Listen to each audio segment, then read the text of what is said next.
Hello and welcome to the TT Podcast. This is the podcast where we talk to one person from the world of the TT races to discuss their lives, their journeys, their ambitions, and their relationship with the greatest motorsporting event in the world.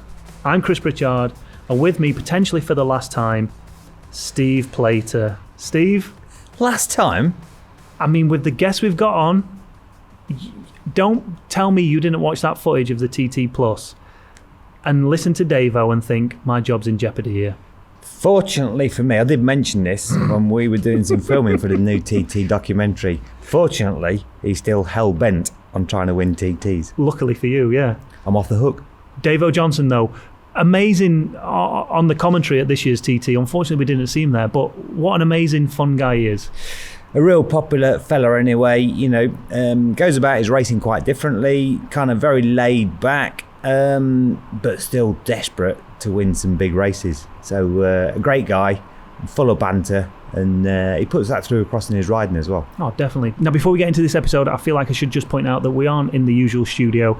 If you can hear some rainfall during this or some workmen outside, just let us off. We're over on the Isle of Man. We're recording with the boys. So, yeah, just if you do hear any of that, that's the reason why.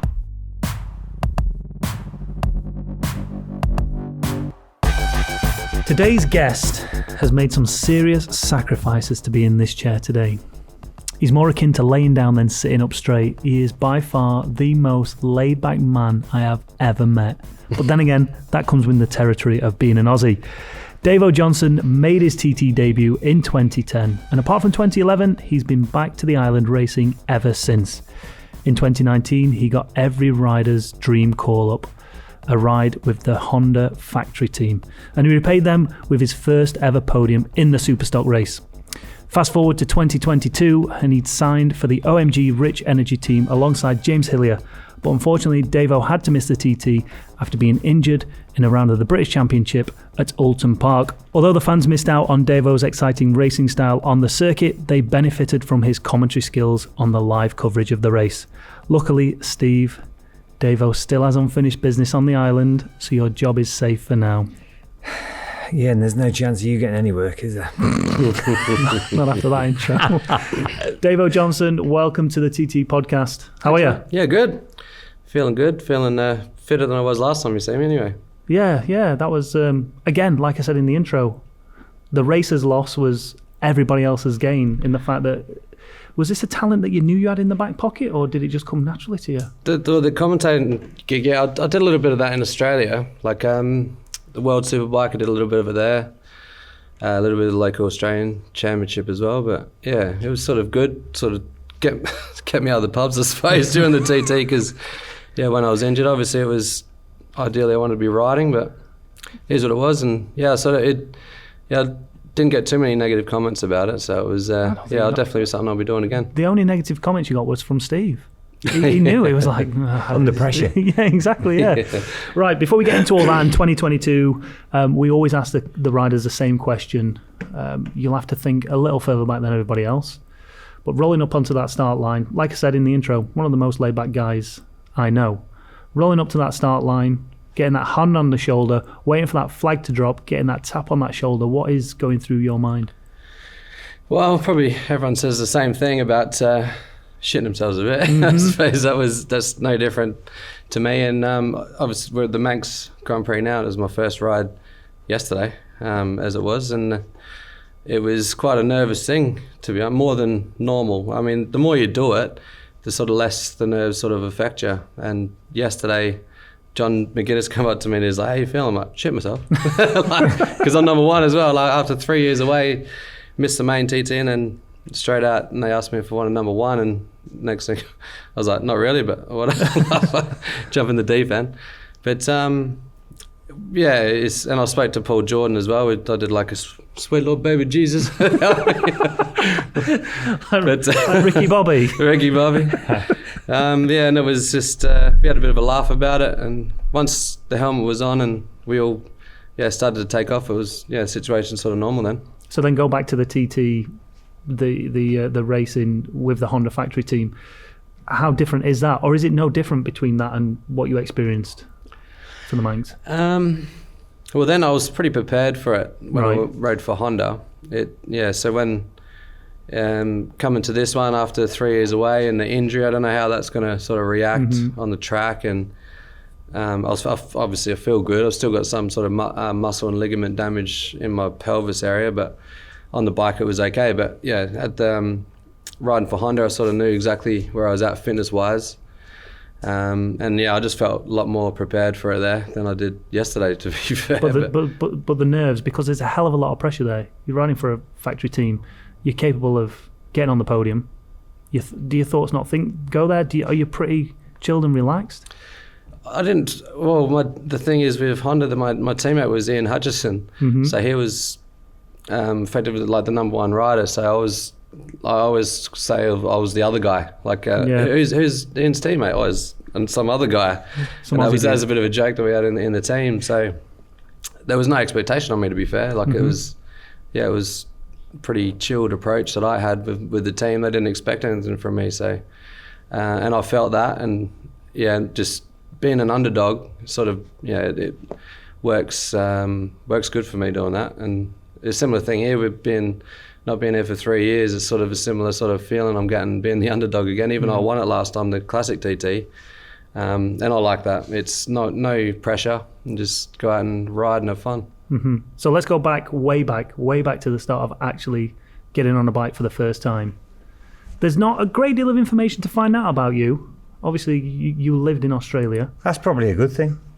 Yeah, boring story. It's either boring or he's had to delete it all. He's worked tirelessly to delete any knowledge. So when did you first get on a bike? You'd like this. I actually spent a full half my life racing BMX, push bikes. Yeah, and so from when I was 4 years old, my dad chucked me on a BMX bike and raced up until I was 16, 17, and raced 2 world championships doing that.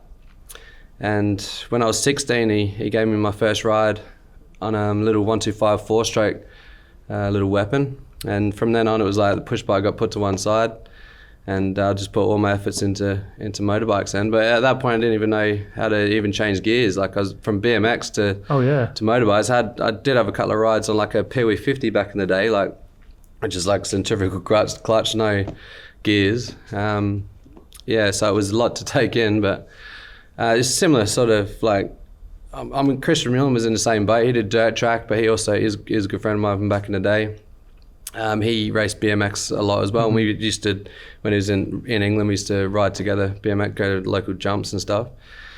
So, and it's sort of, the skill set that you get from even that, like just the bike control, I think that sort of transferred a bit to the motorbikes. All I had to learn how to do is change gears and go through corners really, really fast. I remember going through some corners like that they're just flat out any day of the week in Australia on like 1,000 superbike, and I was on a little 4-stroke 125 like rolling off, just go. So it was straight into road racing as well. It wasn't motocross. No motocross, no. Oh wow.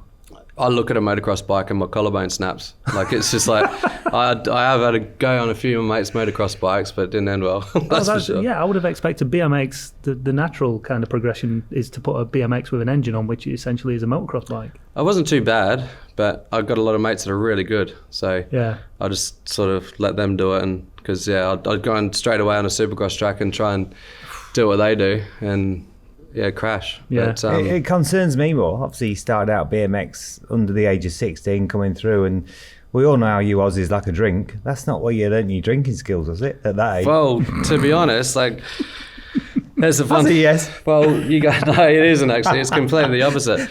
I got really drunk for the first time when I was 15 and ended up passed out on the freaking toilet floor, and my mum looking over me going, "You fucking idiot." And then I had the biggest hangover for like 3 days, and I was like, I'm never drinking again. And I actually, when I said it, I meant it. Like, It was one of those. Because I had a lot going on with the BMX. We were traveling all over the world doing that. And then I started motorbikes, and it was, so from 16 to 18, and then I got my first contract to race in the UK, 18, just turned 19. And then I was really focused when I come over here to sort of try and make a name for myself early on. And then I found out that I liked Jack Daniels and Coke when I was about 20 years old. And that was where it sort of changed. So it lasted for 5 years then, this whole not drinking thing. Yeah, it did, yeah. But it was all in moderation, but still, I didn't really drink much, to be fair. But So not from a racing background in terms of like your family? Did your dad used to race then? Or? My dad did, yeah. He Right. did Australian Superbike Championships like in the late 70s, early to late 70s. And when we had me and my sister was a top BMX rider as well. She got poached by some cycling people. She was that good at that. Like she was so good at sprinting. Like, and she actually used to beat me as a kid. Like, so we were both doing that together. And so once my parents had me and my sister, then he was sort of focused on family, and which would have been a hard decision for him. But and when he gave me a go on a bike for the first time, he was like, oh shit, what have I done here? Like it definitely wasn't his plan. Do you think you would have got into it regardless of whether he gave you the bike or not, though? Not sure, really. Like, because I was so into BMX, and it was going really good at the time. So it was, it's a hard thing to say, but I didn't, when I used to go to the track with him racing, because he did drag racing as well, like Nitro Harleys, like, it was proper fast bikes then. And I used to, like, hate going to the track. I used to, like, ask where my push bike is, like, get that out of the back of the trailer and go and ride that, and away I went. And every now and again, watch Dad ride. But, it wasn't until I actually had a ride where I was really started to get into it. Yeah, there's so many Aussie names motorcycling. You know, when you first kicked off racing and started getting keen with it, shall we say? Who did you aspire to? Who did you look up to? Who was your Aussie hero? Mick Dawn. Ah, right. Okay. Yeah, because he was at the top of his game at that time, and just his whole way about it. And Dad actually grew up racing with Jerry Burgess. All right. So and they're really good mates. The Burgess family, good mates of ours. So Jerry Burgess, obviously the crew chief for Mick Doohan and various other people. Rossi was the last one he was with. So he's done a fair bit of good stuff with the racing. So, but I've always used to like talking to Jerry, but he never helped. I didn't get to that level where he could have helped us really. Like by the time I got to the British Championship and it was all going well, like he might have been able to send an email to someone, but it wouldn't have really done much because it's all about sort of initially, it's like it's all about how much sponsorship you got behind you, which I had fuck all. So it was so nothing would have hurt really. But I mean, it may have helped an email here and there, but my path was sort of it was not going too bad with what we had. So you progressed pretty quickly then. If you've got a bike at 16, you first go on 16, and you get a contract to come to the UK in. Did you say you were 18? Yeah, I'll turn 19. Super teens then, or? No, I went straight to the junior Superstock 600. Right. Yeah, so I was racing with Crutchlow and Sykesy and Jonesy. Yeah, it was in 2002, that was. So you would have been on a HM plant then? Virgin Yamaha, yeah. So it was, Did you have to uproot the whole family like we see with the likes of Casey Stoner? Uproot the family, brought them over? No, it was the same thing, or it was just me. I just took off. Yeah, I took off. I was like, I'm out. See you later. Yeah, my mum was a bit upset. But I didn't expect... How difficult is that? Just to clear off the other side of the world and flipping and knuckle down. How tough is it? At that time, when you're young, I was just sort of didn't really... I just wanted to go, because I got the opportunity. It was with Roger Ditchfield, Revolution UK. And he just said, come over and we'll see how it goes. And no, I didn't sort of have a plan. It was just sort of, every year was going to be as it was. But I mean, as a youngster, I don't think you think about it at all. Like I didn't. It was, I was just so excited to go. That Roger Ditchfield had a son called Mark Ditchfield. Yep. Yeah, Mark was... Bought my first bike off Mark Ditchfield. My first race bike, yeah. Yeah, they're good guys. They're good people, them. Rochdale. Yeah, that's right. Yeah. Small world, eh? Yeah. Yeah, he's a good bloke. Old Roger's still hanging around, and I'll keep in touch with him. Yeah, fair bit. Yeah. I mean, at the end of the day, he sent the contract through, like my first ever contract, and I did have to put all my life savings into it. Like it was. I did an apprenticeship. I actually got signed off just as I got my contract. So I left school early to do a fitter and turner apprenticeship, machining and welding and working with race cars, actually, a race car company. And after 2 years, it's supposed to be like a 3.5 year apprenticeship. 2 years I got the contract to race, and then my boss was like, yeah, right, you're good. Oh, he and then sent me off, yeah. So fully qualified at 18, and away I went. So you took your life savings. What's your life savings when you're 18? Like, well, $2 grand, $3 grand? 2 pints for me. I had $10,000 in the bank. Wow. And at that time, that was a tyre bill for the team. So Yeah. Wow. it was a lot of money for me, that's for sure. So was the idea, I'm going to go there and see how it goes, or I've got to make it, I've got to get to World Superbikes, MotoGP? Because at this point, I can guess that the TT's not even on your radar, right? Not at all at that point. No, it was all about being a world champion, because I got close to it doing BMX. So it was like something that I believed that I could do, like if I put my mind to it. And not knowing anything about, I mean, Glenn Richards helped me a lot in steering me in the right direction. Tommy Larson as well, which you'd probably know. So I had nothing, I didn't have any idea about what was about to sort of come and how hard it was going to be. But yeah, that was all I wanted to be, world champion. I've got it on like the back of my BMX plate, be the best, like you would be world champion, and had that same sort of mentality when I come to motorbike racing.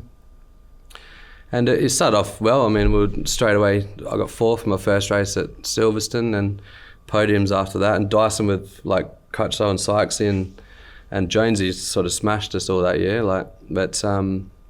So it put me in the eyes of the right people, and then it just sort of, you were in the right company. Yeah, I never with those boys. Yeah, it was a good year, and Roger put a good bike out. Yeah. So it was we were always competitive with the bike.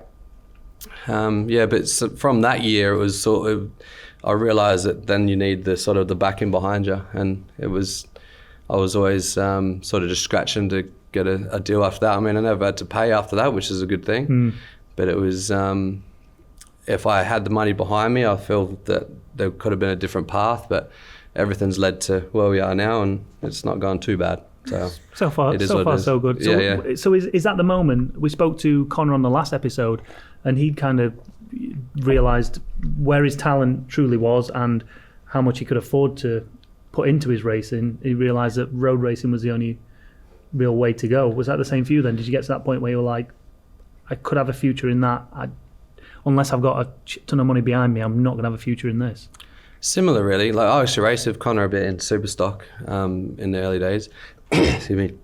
And I got a really good deal in 2006 and 2007 in the European. I was mainly the Dutch Championship and a bit of IDM German Championship with RT Motorsports out there, Yamaha, and was winning races and podium all the time. And it was, I was really happy with where I was at there. But I felt that I would need to move forward, because that championships at that point was not the be all and end all. And then I wanted to be in the I'd already done the Superstock in Britain, and then got that deal, and then wanted to come back to England in a good superbike team. And I got a deal with PR Racing in the early days of PR, and they're a really, really good team, but they've always budget sort of strapped. Yeah. And at best with them, we got in the top 10. But it's in those days, especially with the tyre war as it was, and also electronics, it was. So do we have? Was it Dunlop and Michelin in the tyre war? Pirelli was there as well. Dunlop and Pirelli, right, they were the three. Yeah, there was only really Michelin.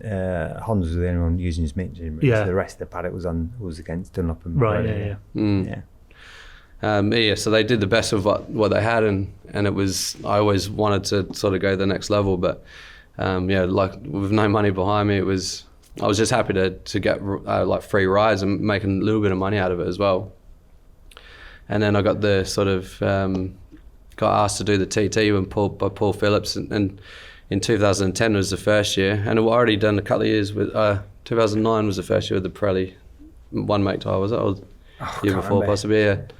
But not doing too bad in the British Superbike, and then I thought that I'd do the TT to sort of, because I was always good at learning circuits. That's what I used to love going to tracks and being fast straight away, and I thought, well, this is the ultimate sort of challenge for that.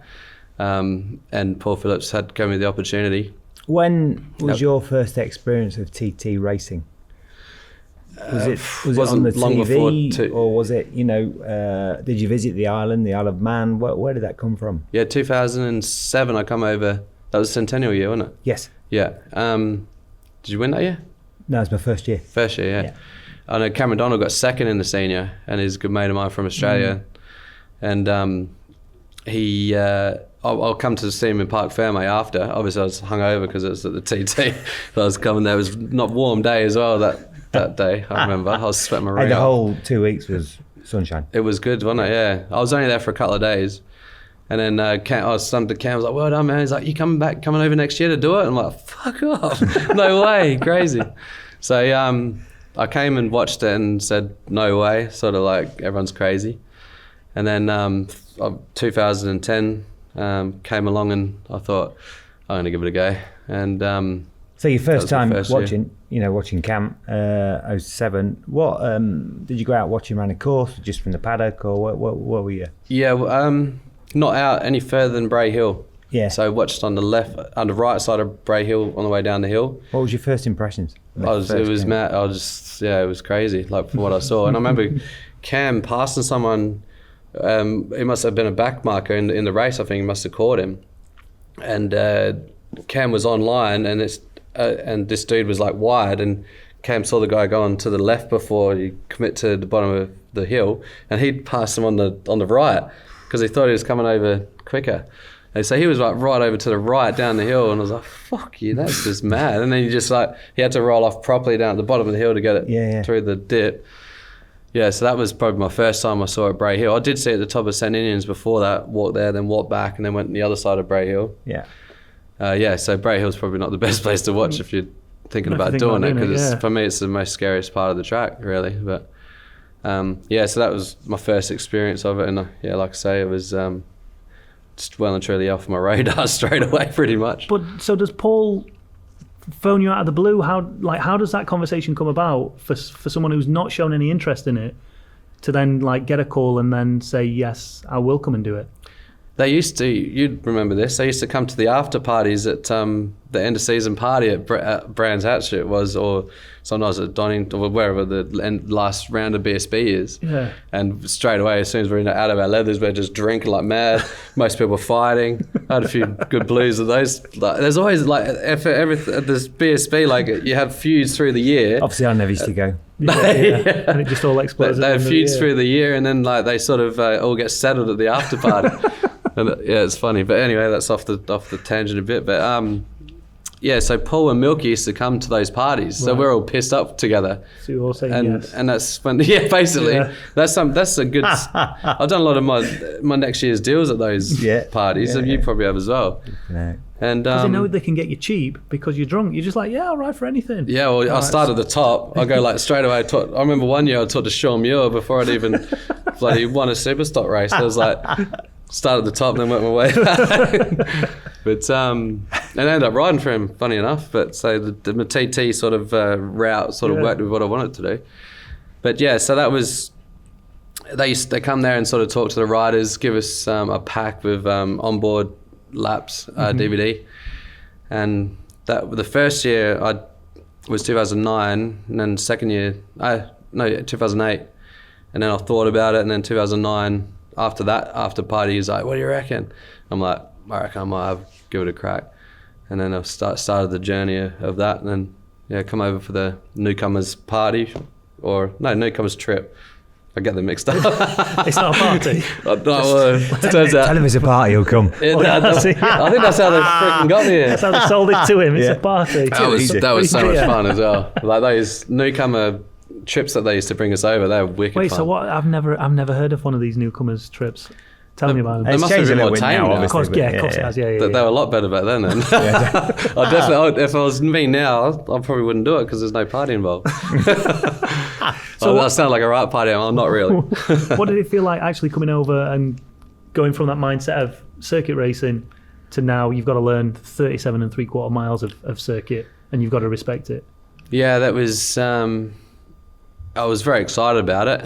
There's a story about when I freaking we come over for that. We're going back to the parties now. It was sorry. Let's well, go when back I come to the over party. it wasn't the TT newcomers party trip thing. Yeah, The unofficial We party. come over and Rudder was in a car with me, and we were coming from the airport, past the ferries, and then through the roads there. I was like, "So what gear are you in through this corner?"